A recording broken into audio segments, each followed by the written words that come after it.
to take a look at later. So even with a small crowd, we're going to get going. I'm excited to introduce who everybody is. And this will serve as hopefully a resource for people to use for their D3 teams going forward. And for the folks who are here, feel free to jump in with questions at any time.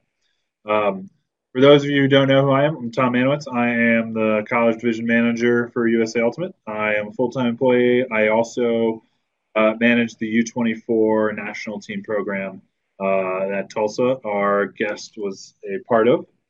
And we also have Amy Hudson. Amy, if you want to wave. Amy is the National Development College Coordinator. She works pretty heavily on the STAR program offerings and then also with developmental teams and getting new teams started for the college division. So brand new teams, generally speaking, will have Amy as the first point of contact.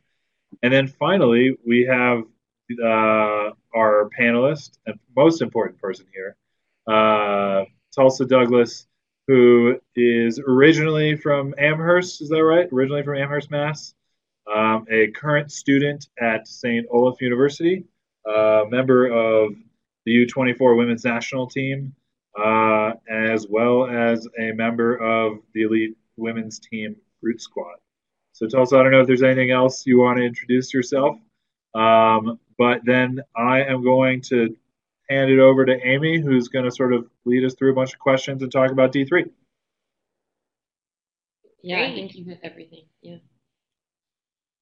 I guess we can go a little bit more into the intro and talk a bit, Tulsa, about what stage you're at right now in your college career, and talk a little bit about your history playing with your college team in high school, etc. And yeah, take it away. Yeah, so I started playing Ultimate in high school, and luckily we had a really strong high school program at Amherst. And I also played some youth club during the summers. And then looking for a college, I didn't look specifically for a school with like a top D1 team. I knew I wanted a small liberal arts school, and then like St. Olaf worked out and they had a Frisbee team. I knew I wanted a school that had a program, so I didn't have to start one. But I didn't choose St. Olaf specifically for the Ultimate. And yeah, I'm a senior at St. Olaf, and this is my third year as captain. So I've done a bunch of like leading and organizing for that. And then I played for Boston Brute Squad this past club season. And the club season before that, I played for Boston Siege, which is like the second tier women's club team in Boston. And then also played for the US U24 team this January in Australia, which was an amazing experience. And then outside of that, during the summers, I also work at two Ultimate Frisbee summer camps that happen in Amherst. One's like an elementary and middle school age day camp, and then one is the National Ultimate Training Camp, which is an overnight camp. Oh, very cool. Do you have any plans for the upcoming year for next step education-wise or next step club team-wise? I'm planning to go back to Brute because I had a great time last year. But I do not have any plans after graduation yet. I'm not planning to go to grad school right away because I'm not sure what I want to do right yet. So I'll be looking for a job. Very cool. Mm-hmm. So I'll sort of delve in a bit then into a bit more of St. Olaf's team culture. I was talking a bit with you earlier. It's so great. You guys are St. Olaf's women's program is a 5-star gold ACE program winner. So that means that you guys really embody, that's an award that we're giving out to show that you guys are doing great work and creating these programs that are really benefiting the 3 C's of the USAU, competition, character, and community. And I'm hoping that you could tell us a little bit more about your St. Olaf's team's culture, what you liked, didn't like. Oh, good. So we've got it bulleted out here. So yeah, if you want to get started on that, that'd be great. Yeah, so When I first arrived as a freshman, it was like a pretty lax culture where like you could show up to practice one day and then not the next day, and that was okay with the team. Um, but there was like a core group of the team that wanted to become more competitive and to commit more to the team and the program. And so I came in at a good time because that's what I was hoping for too. Um, and so we kind of identified the direction that we wanted to take the team's culture, and then kind of pushed it that way. So we were aiming to be more competitive, and we were hoping that members would be more committed. So we asked people to, for example, like tell the team when they weren't going to be attending practice and why they wouldn't be attending. And then we also started doing playing time based on practice attendance, which was something that hadn't been done before. It had been like completely even playing time. And so we kind of took some of those steps to make it more competitive. Um, How many people were there when you? How many people were on board with pushing it to the next level with you? I would say we had like 3 people quit the team Mhm. over the course of like 3 years. So a majority of like 22 of the Cool. 25 people. Yeah. Yeah. They were ready for it. Cool. Yeah. And then we also decided that we were interested in having a coach. So last year was our first year with a coach, and we actually had 2 for our first year, which was really lucky. But that was also a big decision of like what we felt like we might lose if we were to bring in a coach. Our program has been around for almost 20 years now, which is Wow. really impressive for a women's college program. And so it had been, almost 20 years of a team that made decisions by themselves and coached themselves and felt really empowered because they did all of those things themselves. So people, especially like older players, were a little worried about losing that type of thing. But we sat down and we had a good discussion about what would be the benefits of bringing in a coach, what framework we wanted to have if we were to bring in a coach to make sure we wouldn't lose all of those things that we found so valuable of like running our own program. And so we found 2 coaches that have been great with that. And so I think that has kind of boosted us up a level too in terms of competitiveness, in that we have more eyes to give us feedback and new ideas and all of those things. Cool. Did you check in with the players who were worried about bringing in those coaches and see if their fears were fine at the end of the season? Yeah, yeah. A lot of their fears were about having a bad coach, a coach that would like, yell or take over, or be Right. mean, that type of thing. And so we were like really careful to select coaches that fit in with our program. And yeah, I think everyone has been happy so far. Cool. And so you're planning on continuing to have coaches Yeah, moving yeah. on. Cool. I was wondering also what kind of role your coach would play in for St. Olaf in particular. Yeah, so they come to each about one practice a week. And at practices, their main role is just to see it from a different perspective and provide a lot of individual feedback to people, partly because I think that's easier for college students to hear from an adult rather than like their peer or something like that.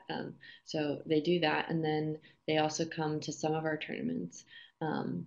And help mainly in terms of strategy and feedback. Still, they don't do any line calling or anything like that. The captains still plan the practices, and we'll have like a meeting at the beginning of the spring season and fall season to kind of plan out what we want to learn by when, and map out practices like that. But basically, a lot of that planning and teaching of things still comes from the captains. Very cool. So you talked about moving from your freshman year and becoming more competitive and now having a coach even. I'm wondering if there are any other details about how you've worked to create this culture over the years. If there's anything different other than adding a coach that you've added, and you talked about practice, accountability.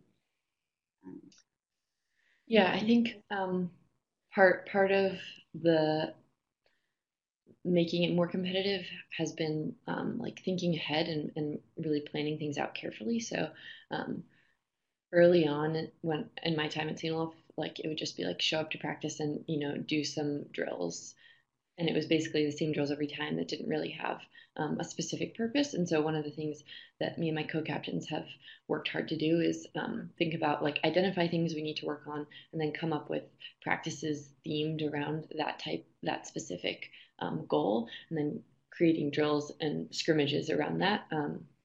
So that we're being really purposeful with our time at practice and how we're using it, and then also like making sure we're hitting those things that we want to be hitting.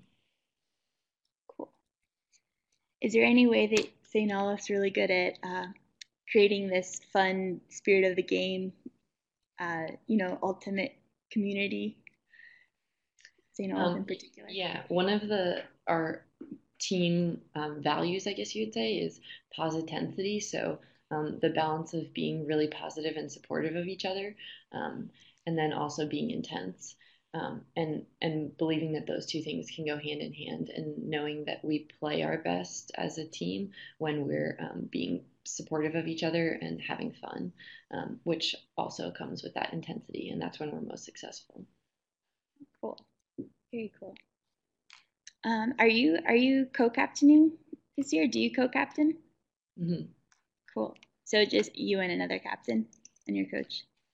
Yeah, this year, me and another captain. Last year, there was also two of us, and then my first year, there was three of us. Very cool. Um, so I guess I'll move on then. I'm not sure. Oh, do I? Oh, thanks, Tom. I think we cooked it at the same time. uh, moving on to specifically some recruiting tips for this smaller school.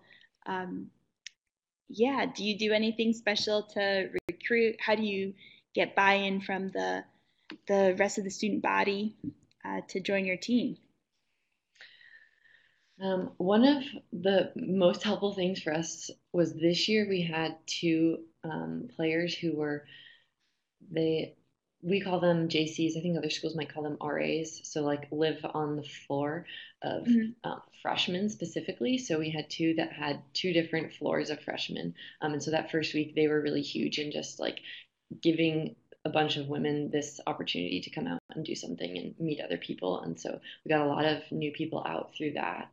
Um, and then also last year, we did something new, which was we made a like recruiting video, kind of introducing the team, what we were about, and then kind of introducing members and how we came from different places and we were involved with different things on campus, but that we were all on the Ultimate team. And we posted that in the like admitted students Facebook group. And so I think we had a few people that told us that they came because they saw that video. So that was cool. And then we do all of the other traditional things like putting up posters. Um, and one thing that we have changed over my time is that um, the first couple of years we had like open pickup, come learn ultimate, and it was mixed. And I think specifically for our women's program, we found that it was more beneficial to have like a women's only first couple events, because it made it less intimidating for new women to join. And so we made those times like structured in a way where you didn't have to have any frisbee background. We didn't throw people right into like 7-on-7. We taught them the basic skills before we like put them into some scrimmage situations. Yeah. Wow, that sounds super creative. Uh, I think that sounds great for recruiting. We can come back to it. I think so. Grace has a really great question here in the chat, wondering about how you selected your coach through the school or independent of the school. Yeah, that's a great question, because it actually took us a fair amount of time to find a coach. We're kind of in a place where like not a lot of we're an hour south of the Twin Cities in Minnesota, so it's like not a lot of ultimate players live and work around here. So we posted online a couple of times, and we one of our coaches that we ultimately found saw our post on Reddit and messaged us. And then we kind of had like an interview with him, pretty informal, but we wanted to get a sense of like what he was thinking his role would be, and then explain to him what we were hoping um, we would get from him. And then we had him come to a practice and like see what it felt like. And then we had him like run a drill or something like that. So kind of like a little mini interview. And then our second coach actually contacted us because she plays Ultimate in the Twin Cities and got a job at St. Olaf. And so she contacted us and was like, well, I'll be down every day. Are you interested in like having a coach? And that worked out well. So she jumped in the winter of our first year of having a coach. So then we had two. Mm-hmm. That's great. Especially, I don't know what your practice hours are, but sometimes, especially in cold places, it's hard to be a coach commuting every day. Yeah. So she'll actually come in. We had practice this morning at 6:15 a.m. So she came in for that before work, which was really nice. So also, I'm going to jump in real quick. Did your school have Wow, that's any awesome. say in hiring that coach, or was that completely team, completely separate? Yeah, they didn't have any say. Um, yeah. Okay, fair enough. Cool. And it's a Yeah. volunteer position. It's not a paid position because I think some schools usually, if it's paid, that's when they. Yeah, ours is kind of in between. So it's like we reimburse them for travel, and then also we try and give them like a kind of stipend per semester. Yeah. Thanks. Grace, let us know if you have any follow-up questions here. Um, but it's speaking of the well, oh wait, Grace is typing, so we can wait a little bit. But I have a it's crazy that you were talking about 6 a.m. practices to me, especially like college. I'm thinking a lot of people are hard to get ready and active at that time. So it's a good segue to um, it's a good segue to building buy-in. But it looks like Grace has another follow-up question, which is great. So we'll keep going on that train. So Grace asks, is that funding from fundraising or allocated from money you get from your school? And how is your budget generated? So I assume the funding for the stipend for your coach then. Yeah. It's kind of some of both. So our program does do a lot of fundraising. We estimate like about $10,000 a year. Um, and then we also do get, it depends on the year, but about somewhere around like 2,000 from our school. So it's comes from mostly our fundraising, but a little bit from the school. Yeah. Cool. That's great. Um, okay. We have a lot of other typers. Okay, Ethan. Thanks, Grace. Yeah, and we'll get more to the fundraising stuff later because yeah, we put a Okay, lot of good. effort into our Hey, fundraising. before we jump off recruiting, Amy, I do have Awesome. a quick question that I have about St. Olaf is a really small school. There's not a lot.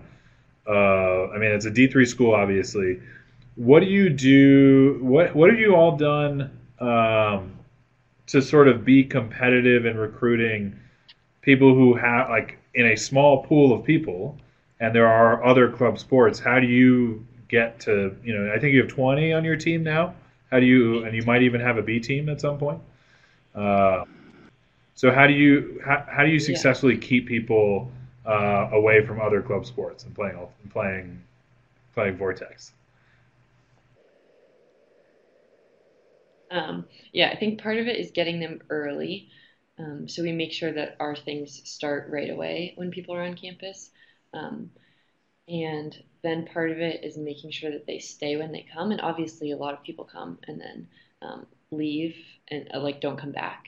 But the biggest part is retention. And so I think that's why us being really purposeful with those first few events makes a big difference, because if they come to like frisbee and then they also go to rugby practice, and we teach them things and we make an effort to learn their names and learn like what they're interested in studying and what dorm they live in, and make that kind of personal connection, I think that makes them a lot more likely to come back to Perfect. Cool. our sport. Yeah. Do you do any joint activities with the men's program at St. Olaf's for recruiting, especially? Yeah, this fall we had Friday open scrimmages with the men's team. So we did some mixed scrimmaging. And then we also will do like a program kind of bonding campus scavenger hunt fun event early on. Yeah. Cool. Tom, you good? Cool. Okay, let's move in a bit into more of the buy-in story. Did this work? Okay. And building community that you guys have, or that you've sort of addressed a little bit about the team's culture. I'm wondering if you can elaborate a bit more on how you approach goal setting for a season at St. Olaf's. Perhaps the fall differently from between the fall and the spring, and so on. Yeah. Do you mean like as a team or individually? That's a really good point. We can I do both. think, yeah, go for it. Okay. Um, yeah, kind of differs between the fall and the spring. In the fall, it's more development. And so those kind of team goals come from the leadership, like the captains and the coaches, of what we want to achieve kind of strategically, and where we want to be by the end of the fall.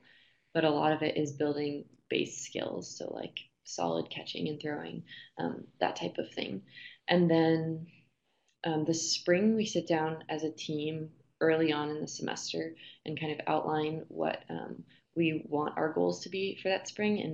And I don't know how much you all know about goal setting, but we talk about outcome goals versus process goals. So outcome goals would be like, we want to qualify for nationals. So we'll kind of outline our outcome goals that we want, and then make sure we break those down into process goals, which are the things that you need to do to get to those outcome goals.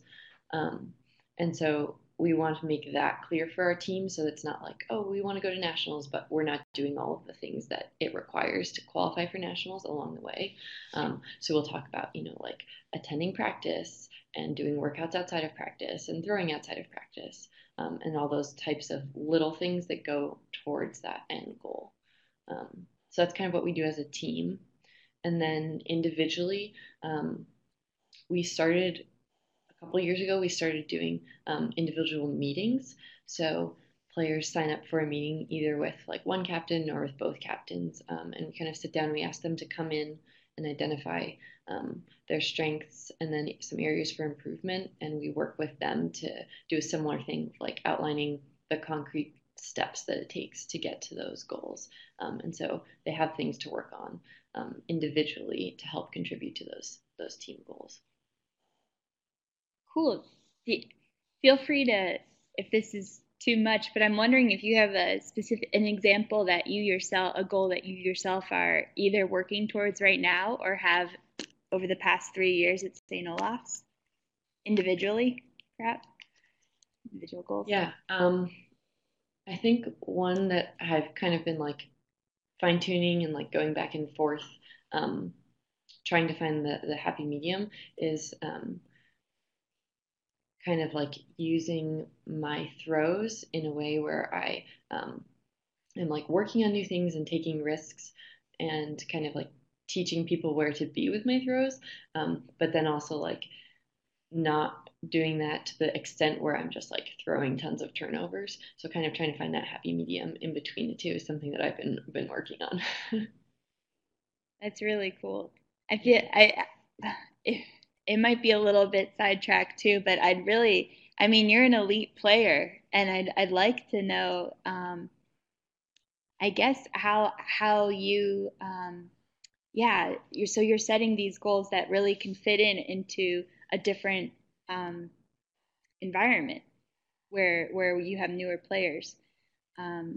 I don't know the question I want to ask with that, but it's very exciting that you're able to create this opportunity for yourself to grow at the university level too.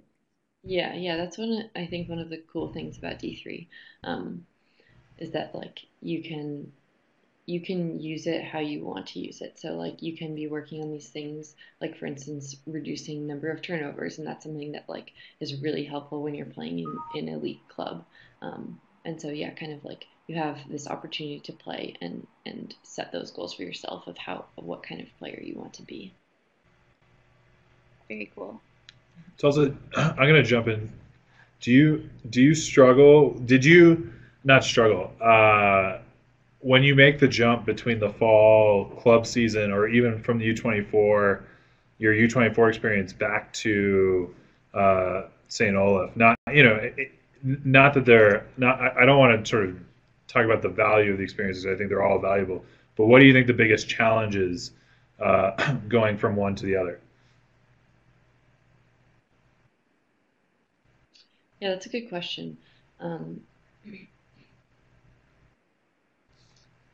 um, I think probably kind of one of the coolest parts about the U24 team was the team's ability to pick things up and implement them really quickly. So the coaches would say to us, like, we want to work on, um, taking away the inside flicks because this team uses them a lot. And so we're going to adjust in this way. And then, like, being able to go out and do it.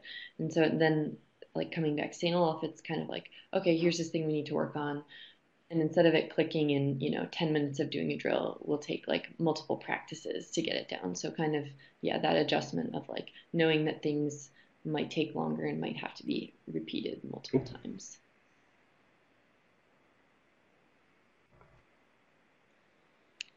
Great. Great.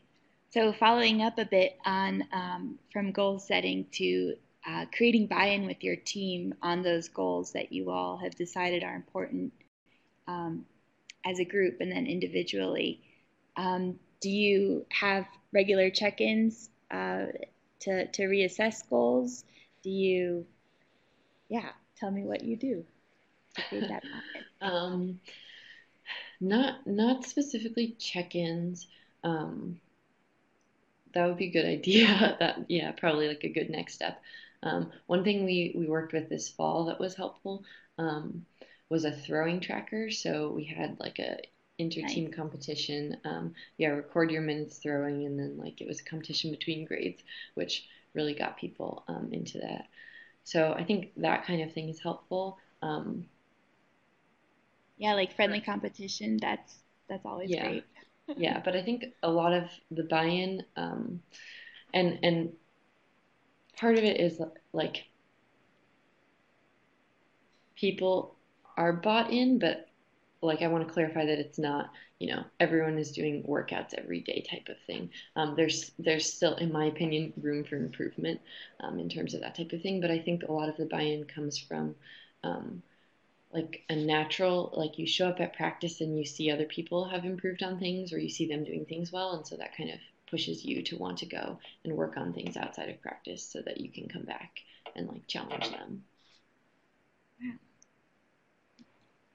that's great. Ooh. Sort of scrolling. Any other thoughts on buy-in, Tom, or audience, or building community No, up? I'm good. Yeah, but if anyone else has questions, feel free to stick them into the chat. It could be about buying about anything. Otherwise, I think maybe we'll move to the next slide.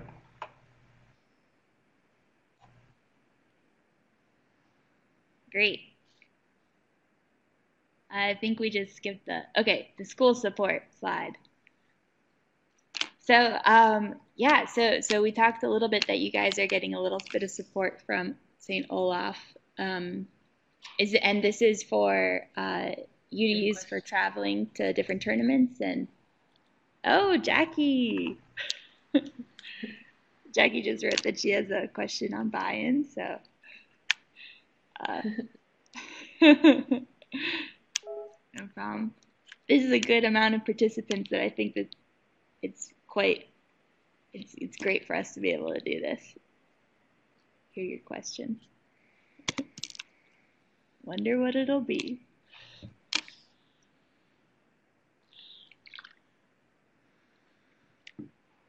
Mm-hmm.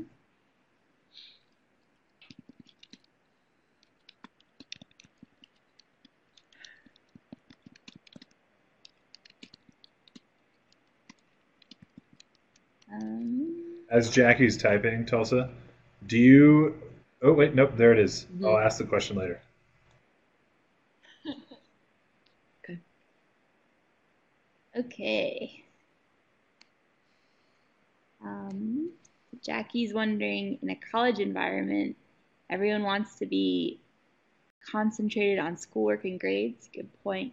She's wondering if and how you deal with difficulty when people have issues managing their time with practices in schools.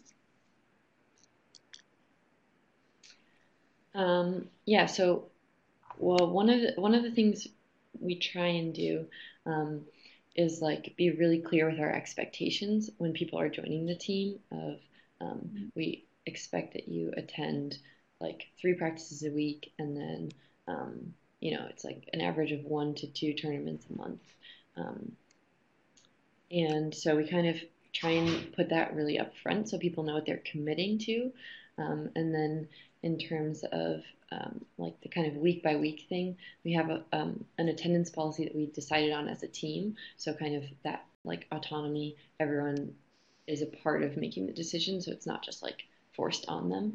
And so this semester, that's that you have to email the team 4 days in advance and let them know why you won't be at practice. And so we've kind of decided on like what are appropriate things to miss practice for. And it may sound kind of strict, but it's like, illness and like family emergencies or mental health emergencies, or something that you really can't get out of. So like work or a meeting with a professor or like a speaker if you really can't move, that type of thing. But that's something that we've definitely kind of like gotten more, I don't want to say strict, but like we've had higher expectations for as I've been here, and so it like it's okay for people to miss practices as long as they're communicating ahead of time, and then also we ask people to say how they're going to make up that practice time. So like for example, I'll be doing sprints Friday afternoon and then throwing after that, and like then that's a way for people to say what they're doing to make it up, but then also invite other people to do things with them. I don't know if that quite answers the question. They sound like creative solutions, especially having people say how they'll make up the practice. Sounds really effective. Yeah, and I guess we also try and schedule practices based on when people are free. So we'll do like a doodle poll and get the most available times, so that it's not like people are having to go way out of their way. Oh, great. Jackie has a follow-up. So are you worried then about scaring people away, especially if they're new to the sport and if they don't know yet how much they like it? It's a good point. Yes. And do you do anything special for those new players?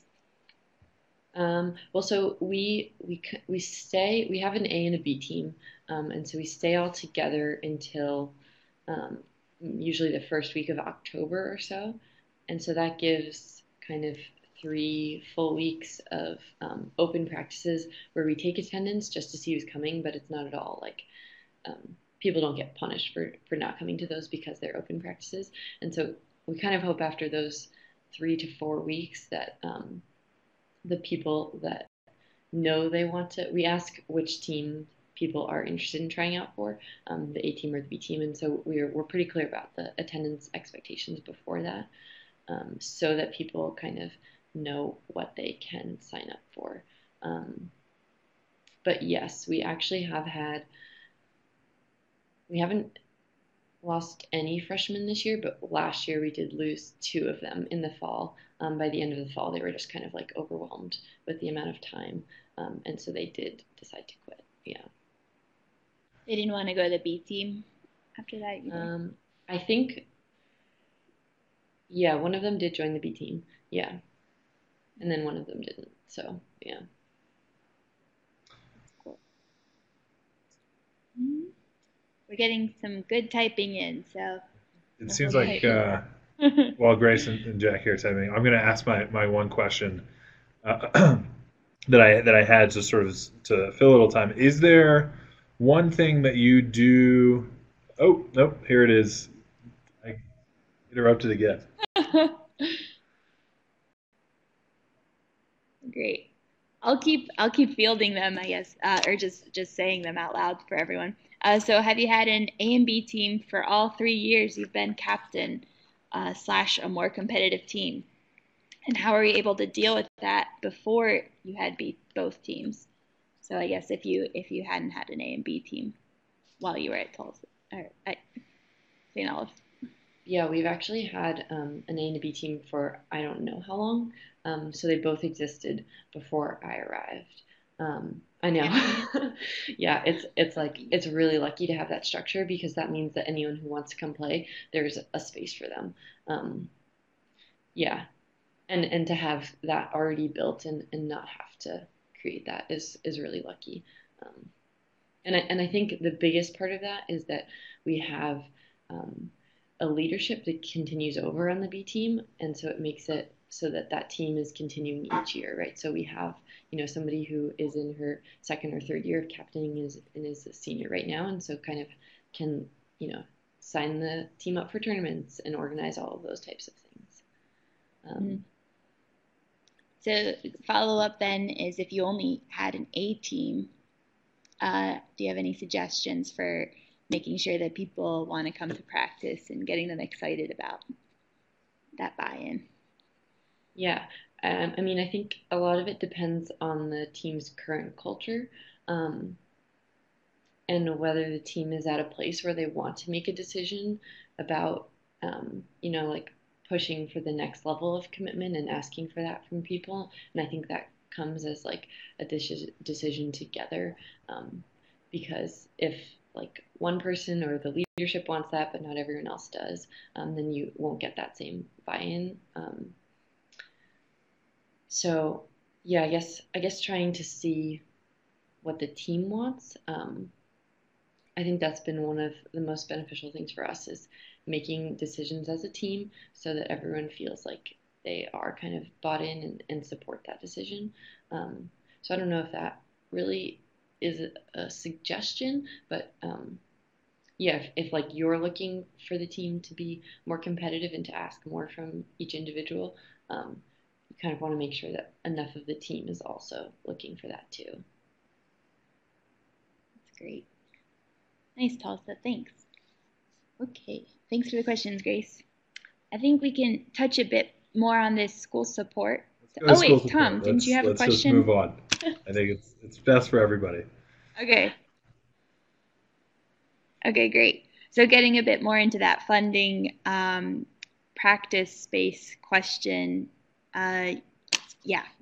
So you guys do get a little bit of funding from your school, and can you talk a little bit about the practice space availability? We sort of touched on it before before 6, but if you want to maybe reiterate what you were telling us.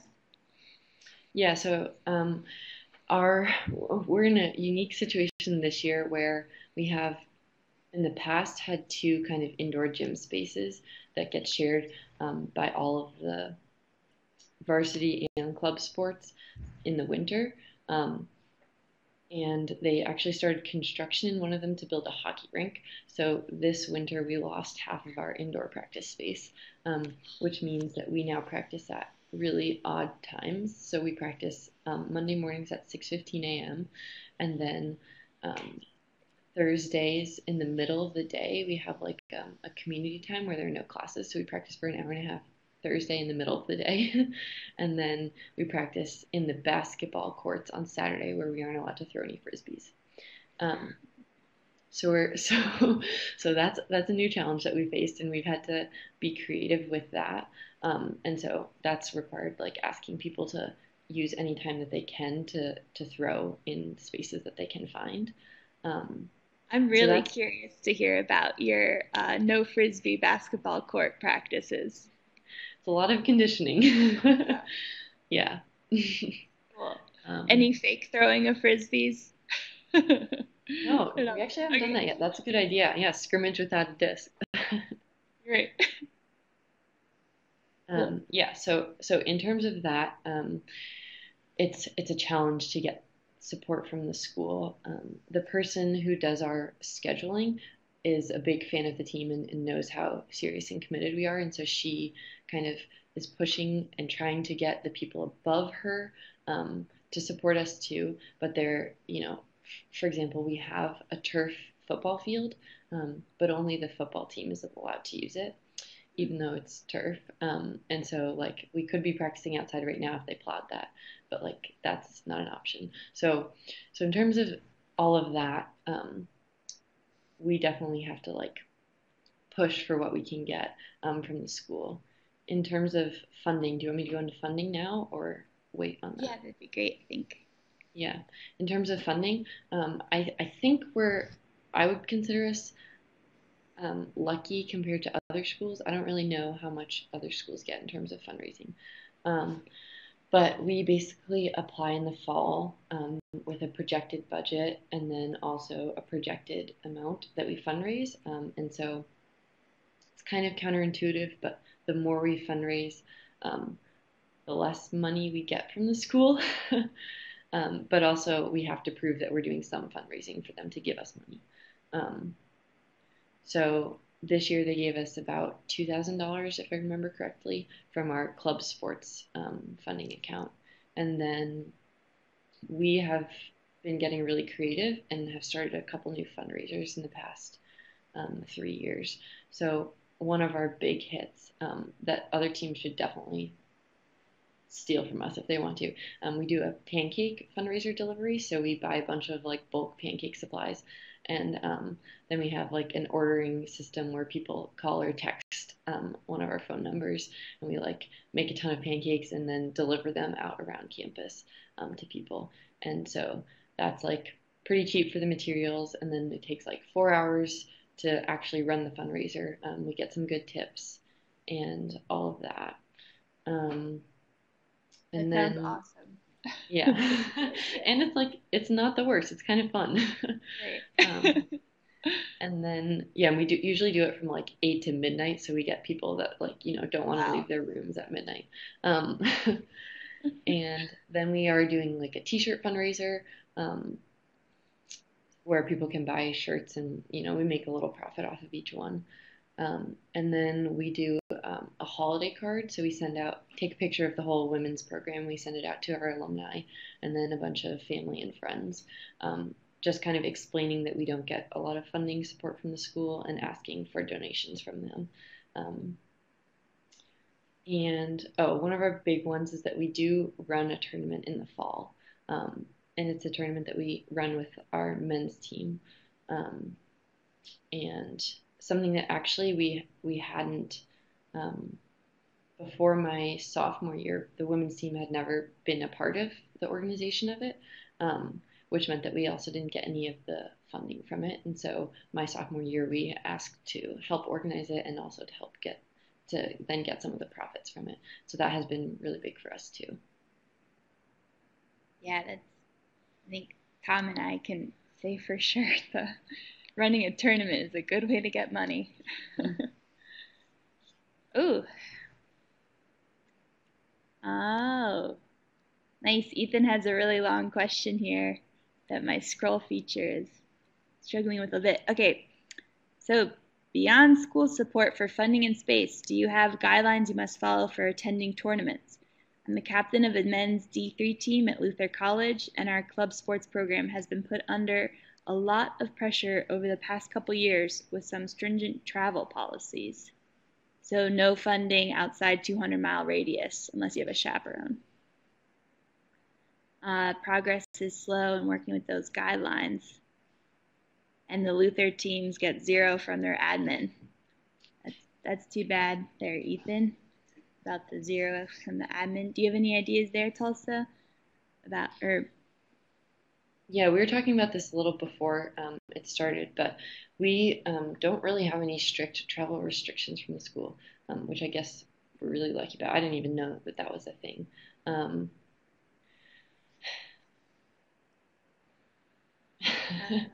Yeah, Yeah, so. yeah, and also the fundraising. Yeah, I mean, yeah, that's a big bummer. So we're lucky, I guess, in a bunch of ways. Um, I'm curious, I, Ethan, if you have other fundraising ideas too, since you guys definitely need a lot of it. yeah, yeah.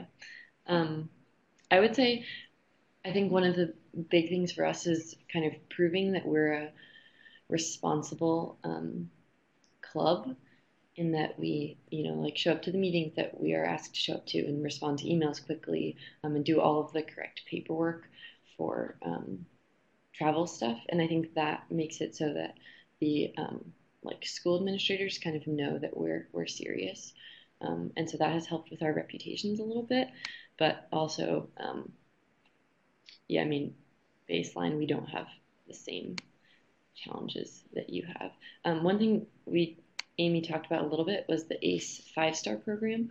And so that could be something to try and push for that recognition because as a 5-star program this year, Tom, right, we get a letter to like written from Tom Crawford, the CEO, like basically giving support for our club. And so that could be something that might be helpful in terms of like pushing for some change on those guidelines. Yeah, I'll just sort of touch on that, Ethan, real quick. Is sort of for the 5-star programs. What Tulsa has been talking about this whole time is, making sure you do things on time, do the proper paperwork, build good relationships. And we were talking about the B team having young leadership that sort of spans over time, so there's continuity. Those are all characteristics of programs that are sustainable and what the 5-star, what the ACE program is trying to encourage. And so, sort of as a reward, our goal is to help sort of foster better relationships between club sports departments and schools. Like we for Luther, for example, like we would absolutely want to help at least start a dialogue about what the standard practices are in ultimate frisbee and why that 200-mile radius, especially in Iowa, is a difficult thing. So hopefully that's something that makes sense. But what Tulsa's saying is really the best place to start with dealing with any club sports department. And then certainly, Ethan, if you want to connect with me offline, I'd love to talk more about what happens with Luther. Because I know Luther is a team that historically has done a lot of traveling, and I know things are changing in this environment with insurance for a lot of colleges, and smaller schools in particular are facing these issues. So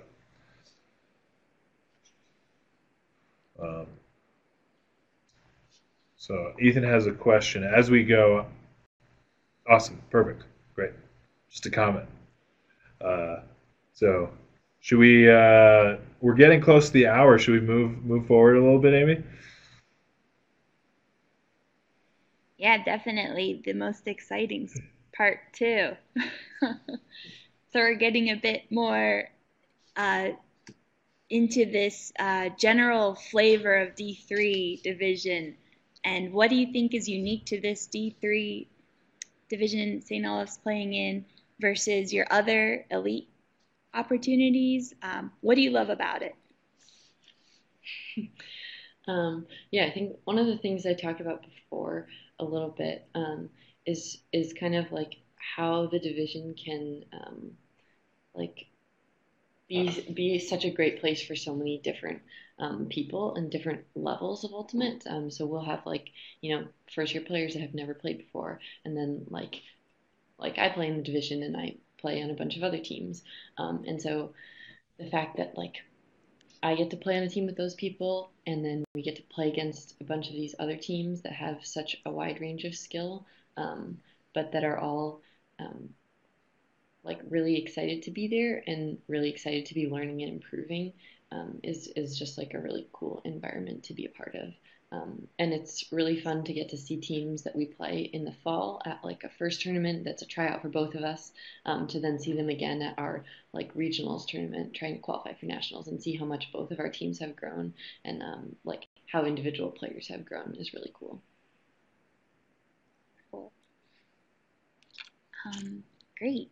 Well, those are really nice statements. I'm wondering also, I think that's the end of our slideshow, but questions.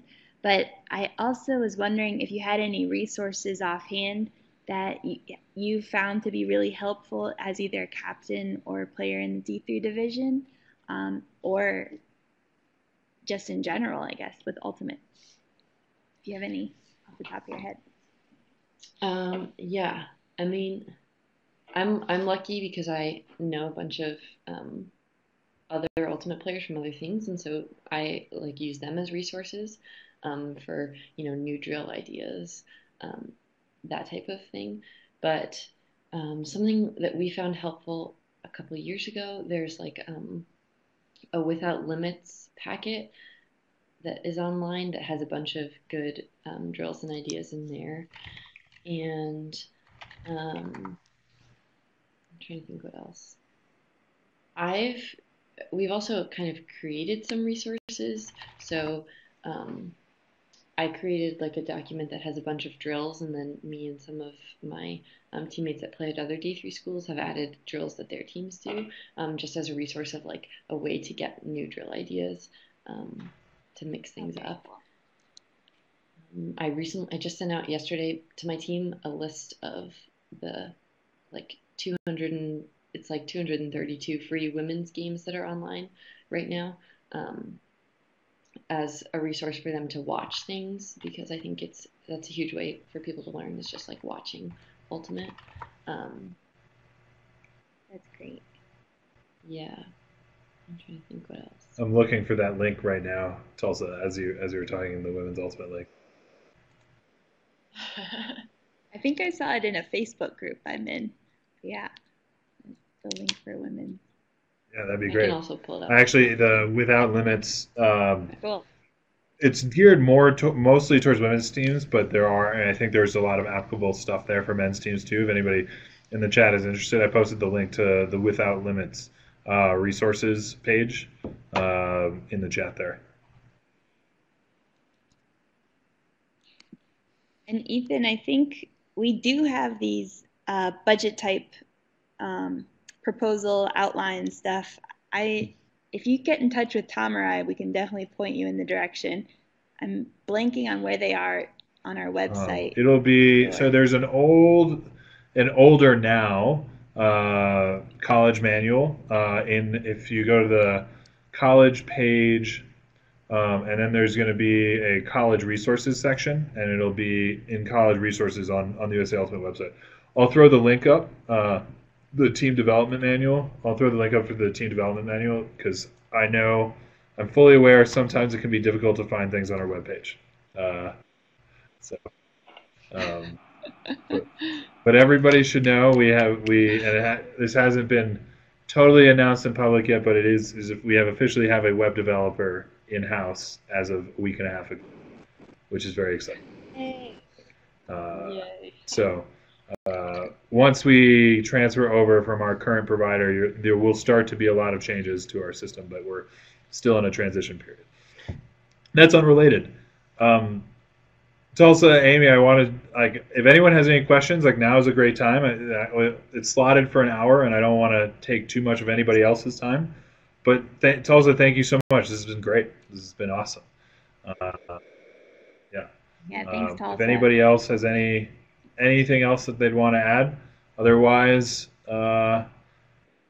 we'll talk to you all soon, I suppose. And thank you very much for coming.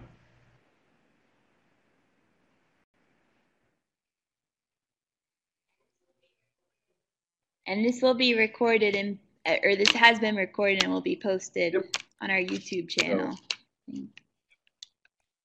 All right, thanks everybody.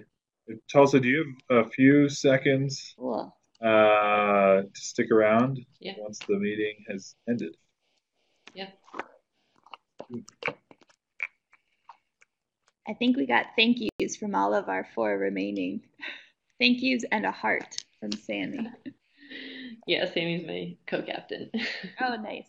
Hey, Sammy. All right, thanks everybody. All right, I'm going to end the meeting.